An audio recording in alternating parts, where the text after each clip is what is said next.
Nilipendelea gisi Warundi walinipokelea kwa upendo na nimejenga marafiki wengi, na hilo ni jambo la kawaida na ni jambo la bie sana.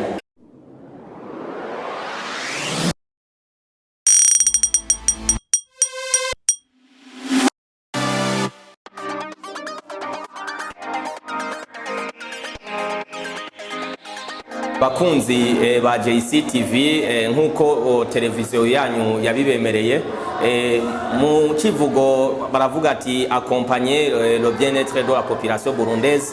Ni muri iyo ntumbero nyene JCTV twagendeye ishure kaminuza, ni ishure kaminuza riri hagati mu gisagara ca Bujumbura, ni ishure kaminuza bita Summit International Institute, rikaba ari ishure mpuzamakungu kuko nkuko muza kuvyibonera tukaba twashoboye kuganira canke turashobora kuganira n'abanyeshure batandukanye bava mu mihingo y'isi itandukanye. Muri no kaminuza rero nkuko mwabonye abana benshi barayihumbira. Ni kaminuza imeze neza, ni kaminuza igezweho, ni kaminuza yigisha ibisata bitandukanye, ni kaminuza irimwo ibintu bitandukanye nkuko abanyeshure bari kuri no shure babitwiganira. Tukaba twasanze ari kaminuza yoba isa ni kaminuza igezweho muri kano karere, kuko twasanze hari abandi banyeshure bava mu bindi bihugu bitandukanye, igihugu nka Kenya, igihugu nka Kongo, ibihugu nk'u Rwanda, bikaba birereye kuri no kaminuza. Rero muri bino biganiro twagiranye nabo banyeshure, hari abanyeshure benshi bavuye mu mahanga baza kutubwira igituma n'impamvu bahisemo ino kaminuza. Ino kaminuza ikaba iriko irerera akarere, irerera Uburundi. Abanyeshure bamwe twaganiye bavuye mu mahanga baranashima n'ukuntu abanyeshure bagenzi babo b'abarundi babakiye. Nilipendelea gisi Warundi walinipokelea kwa upendo na nimejenga marafiki wengi, na hilo ni jambo la kawaida na ni jambo la bie sana.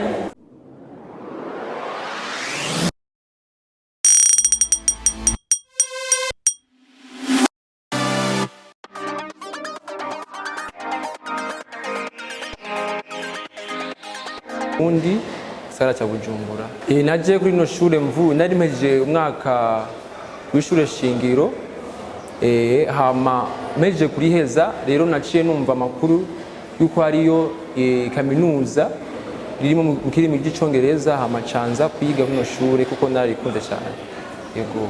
Tumenye amashure menshi mu Burundi biga mu Gifaransa, mbega maze gushika ngaha byaraporoheye kumenyera ivyo mu Congereza cyane gose, kuko nari mfise ubumenyi mu Congereza, ko byaranyoreye cyane kuko nari nsanzwe naracize Congereza ntaraza kwiga kuri no kaminuza. Byabaye nk'ivyorohera cyane kurusha mu Gifaransa. Yego. Kubera iki wahisemo ino kaminuza? Murakoze cyane. Kubera iki nese muri ino kaminuza nuko nabonye itandukanye n'izindi kaminuza zonga mu Burundi. Icyambere nambere nuko nabonye ifise ibisata bitandukanye, nuko nabonye ko yafise igisata gikuru mu Burundi mu yandi makaminuza atayo zifise. N'akarorero nk'igisata cyitwa monitoring and evaluation mu Congereza, bisuye mu Kirundi gukurikirana no gusuzuma ibintu. N'iyindi gisata gisigura ivyerekeye mu gucapa ama plan y'inzu, ishushanyo gucapa ingazo z'inzu. Izo kintu ni kimwe cya mbere cyane kubanza kwino kaminuza kwigira kurongo ubumenyi cyane cyane mu gisata cyo cha monitoring and evaluation mu gukurikirana no gusuzuma. Yego, ibintu nivyo. Igiki ubona cyo kuranga inyuma y'ikigwa byawe ubona tuzoshobora kugira cyane gose, kuko mu byo ndiko ndigira nivyerekeye gutunganya imigambi mu Burundi je ubwanje, kuko narabonye ko narize ikintu gikuru cyane mu gutunganya imigambi. Cyambere nuko no teza imbere igihugu canje mu gutunganya imigambi, mu gufasha mu vyiterambere bw'u Burundi, cyane cyane mu vyerekeye kufungura neza, ko n'umugambi ndiko ndategura cyane naho bitorosha, ariko ndafise uwo mugambi cyane, nkuko mbona ni ikintu gidasanzwe nzoteza imbere mu kibano shengero no mu gihugu cyose. Akajambo kanyuma ushikiriza bariko barakurikirana kino kiganiro kuri JCTV? akajambo kanyuma nshaka kubashikiriza nuko nobatumurira abanyeshure abahejeje amashure y'intango ko boza ku kaminuza yitwa Summit University. Murahawe ikaze, ni kaminuza imeze neza, yigisha neza, itanga ubumenyi butandukanye n'izindi kaminuza. My name is Nesto Kariuki. I'm from Kenya. The reason why I chose Summit is because I wanted to go beyond my capability to get to know new things about a new country. So I came here as a new person, not knowing about Burundi, and that's why I chose Summit, to go beyond my limits. Yeah. So first, my family moved here in Burundi before me, and once I finished my high school, I got a chance. I was called in some universities in Kenya, but they suggested I come to Burundi so that I can study in Burundi. And then I came around Summit International Institute. I heard it's an English-speaking university because I don't know how to speak French. So when I came here, I felt much comfortable, and that's why I chose to come to Summit. How do you find people of Burundi? I find people of Burundi very interesting and very respectful, and they greet people a lot, and that's something that I was not used to. I also find people in Burundi, they are welcoming, they are warm-hearted, and they are passionate to make their country become better in the future. What's your plan after living here? So right now I'm studying computer science, degree in computer science. My plan is to become the best programmer there ever is. And with Summit, I was able to get some internship work back in Kenya. So right now I'm working for a company called Wowzy. It's based in Kenya, and they want to integrate in the whole of East Africa.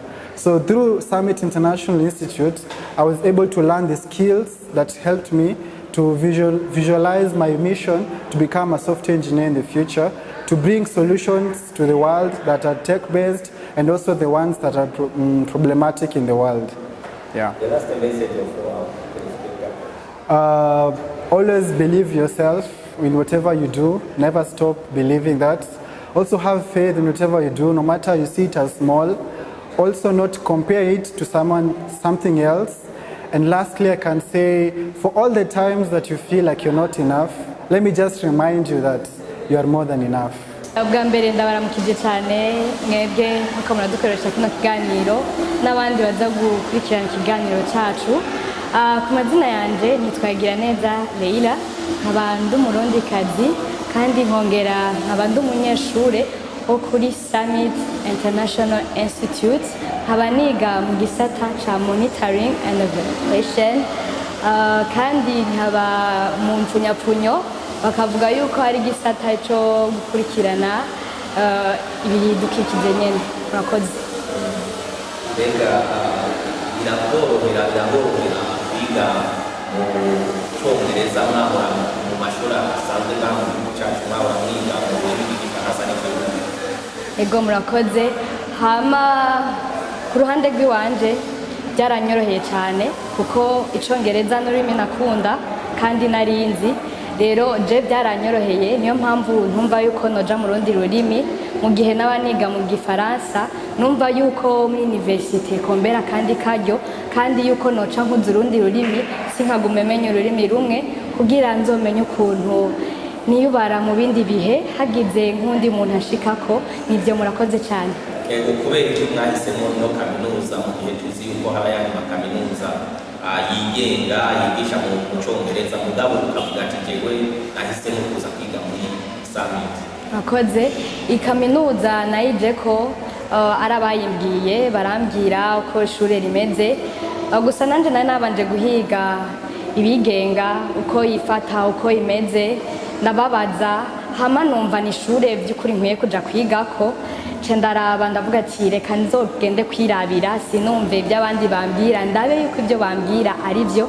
Niyo mpamvu naciye nishikira kuri iryo shure ngo ndabe ibyo bambwiye ko ari byo, kandi ibyo bambwiye nasanze ari byo. Murakoze cyane. Mbega wiyumva gute canke n'ibiki ubona uzokura kuri ino kaminuza uzogufasha mu buzima? Murakoze. Ubwa mbere niyumva neza cyane kuko nisanze mu rurimi nkunda kandi nisanze ahantu baduha ubumenyi, ndiyongerera mu bwenge bwanje, donc ubwenge buca buriyongera ndaryohewe cyane kuba kuri no kaminuza kuko ni kaminuza nziza, ni kaminuza iryoshe, ni kaminuza uyigiye ko by'ukuri urabona yuko hari ico uri kurunguka, hari aho uri kurava n'aho uri kuragera. Ego nibyo cyane, urakoze. Nakajambo akahe wobwira abakunzi ba televiziyo JCTV bariko baradukurikirana bari mu mpande zine z'isi, canke nakajambo akahe wotera akamotera urundi rwaruka kirondeza aho biga mu mashuri ya kaminuza? Akajambo kanyuma nuko nobabwira bakure amaboko mu mpuzu, bwa mbere bakore. Mu gukora no kuhe ubwi wawe banze umve mu mutwe ko wiyemeye kandi ibyo utegerezwa gukora n'ibyo nyene. Abantu benshi bari bavuze amajambo menshi kuri no university, ariko jewe sinitaye ku byo bavuze, nahisemo kuza kwirabira. Rero ico nobabwira nuko abantu turakunda kumva ibyo abantu batubwiye, ariko no kemera ibyo abantu bakubwiye. Icambere ubanze wowe wikorere, wowe uri umuntu adasanzwe, uri umuntu wakomeye cyane. Rero ico ndabatumiriye, turakunda abajene kumva duhejeje amashure yisumbuye yuko byose biheze. Oya, ntibiheze. Birakwiye yuko ucusimbira muri kaminuza naho bakakongera ku bundi bumenyi. Cyane cyane ndabatumiye kuri Summit. Summit ni ishure riryoshe, Summit ni ishure bazi kwakirana. Kera bari barizi nk'ishure mengo ntirishobotse, ariko no musi Summit ni ishure ryiza, ni ishure yigisha neza, ni ishure byose bihari. Uhaje ufise intego ntakatabuza utaronka ibyo wari uhashaka. Murakoze cyane. Habari zenyu, kwa majina ni Consolata Njoki Mombi. Nimetoka pande za Kenya. Nimekuja hapa Summit Institute University kwa lengo ya kukamilisha lengo langu la kuwa wanawake wa kupatia watu huduma kwenye MVO. Sasa hiyo ndio lengo langu la kwanza, kusomea kosi inaitwa Hospitality Management. Ulitoka Kenya ukaja soma Burundi na Kenya pako chuo kikuu mbali zaidi ya Summit. Kwa nini ulipenda kuja kusoma kwa Summit? Okay, cha kwanza nilikuja kutimiza lengo la Summit, kutia wanafunzi wa Burundi kuwa si lazima juu mtu amepata fasi kama hapa unakosa kukuya. Cha kwanza nilikuya kueneza wanafunzi wa Burundi kuwa somo la Kiingereza ni somo la bie sana, na linafanya watu wengi inchi zote tunaungana pamoja. Mimi ndio lengo langu la kwanza. Kwa nini umechagua Summit na nyingine university kama Ikweta na zingine university? Kwa nini umechagua Summit? Okay, lengo langu la kwanza nilichagua Summit Institute University juu ilikuwa na department ya Hospitality and Management. Kwa hizo universities zingine niliona bado hawajitimiza hiyo lengo la kuwa na Hospitality Management. Kwa watu wanayosema mbaya university au chuo kikuu hiki, unawaambia nini? Hakuna faida. Kwa Kiswahili, kwa Kiingereza tunasema don't judge a book by its cover. Kwanza, kitu cha kwanza ukuye utizame, ndio usikuwa unasikia maneno watu wanasema, kuja ujione, ndio ukipata kama ni kibaya uende, lakini ukipata ni kizuri naomba uendelee na utimize lengo lako la kimasingi. Na uko mgeni umetoka Kenya, watu wamekupokea aje? Wanafunzi wa Burundi wamekupokea? Kwa kila mtu inakuaga tafash, lakini mi kwangu nilipendelea gisi Warundi walinipokelea kwa upendo na nimejenga marafiki wengi, na hilo ni jambo la kawaida na ni jambo la bie sana. Message gani unaweza toa kwa watu wako wanakuona wako sehemu mbalimbali, kwa Warundi na kwa Wakenya? Mimi naweza sema tusikue tunakuwa na ubaguzi kwa kitu yoyote. Cha kwanza unatia makini lengo lako na ndoto lako ufikishe fasi unataka.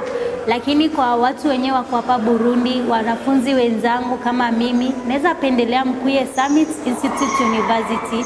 Inakubadilisha ndoto lako na ilatimiza ndoto lako pia. Neno lako la mwisho? Neno langu la mwisho ni kujeni tujenge inchi yetu ya Burundi. Ego nkuko muvyumvise murumvise abanyeshure duhejeje kuganira muri no kaminuza yitiriwe Umusozi, ni kaminuza iri ngaha mu gisagara hagati ca Bujumbura.